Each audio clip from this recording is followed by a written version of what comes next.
Mythe universel, 14h30 à Bukavu. C'est l'heure d'Afrique Midi. C'est avec vous, Nicolas Brouse. Bonjour. Bonjour Charlotte, bonjour tout le monde. Nous ferons le point sur la situation dans l'Est de la République démocratique du Congo. Nous serons en direct de Kinshasa avant d'entendre le témoignage d'un commerçant de Bukavu. Le sommet de l'Union africaine vient de mettre en garde contre une balkanisation de la RDC.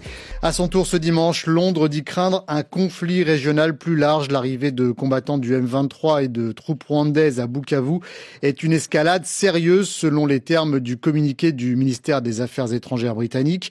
Pauline Azidi, vous êtes l'envoyée spéciale permanente des RFI à Kinshasa. Les M23, épaulés par les militaires rwandais, ont en effet poursuivi leur avancée dans le sud Kivu. Paulina, après une journée de flottement, ils sont désormais dans la capitale de la province, mais la situation reste confuse.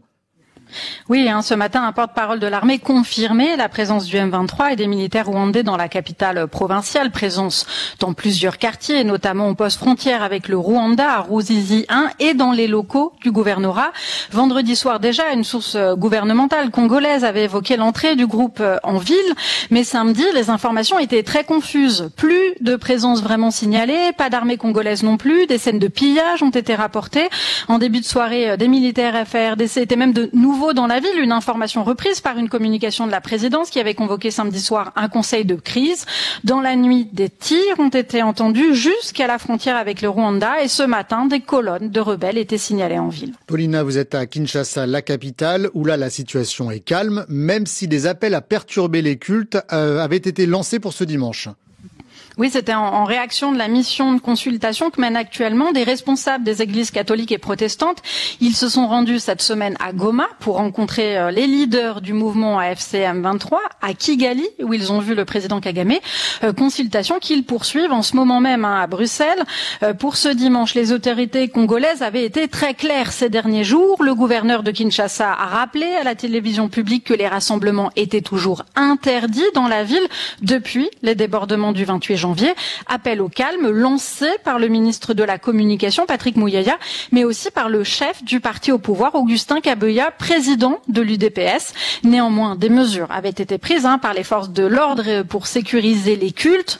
Pas d'incident signalé ce matin. La circulation en ville est fluide comme un dimanche normal. Les magasins qui, hier soir, avaient fermé un peu plus tôt que d'habitude, étaient normalement ouverts ce matin. Pauline Azidi en direct de Kinshasa. Kinshasa qui ne sera pas desservie ni aujourd'hui ni demain par Air France. La compagnie française maintient son vol vers Brazzaville, mais l'avion ne fera pas d'escale en RDC.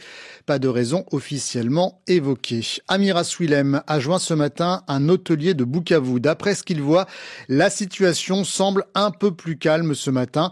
Le M23 chercherait à gagner la confiance de la population.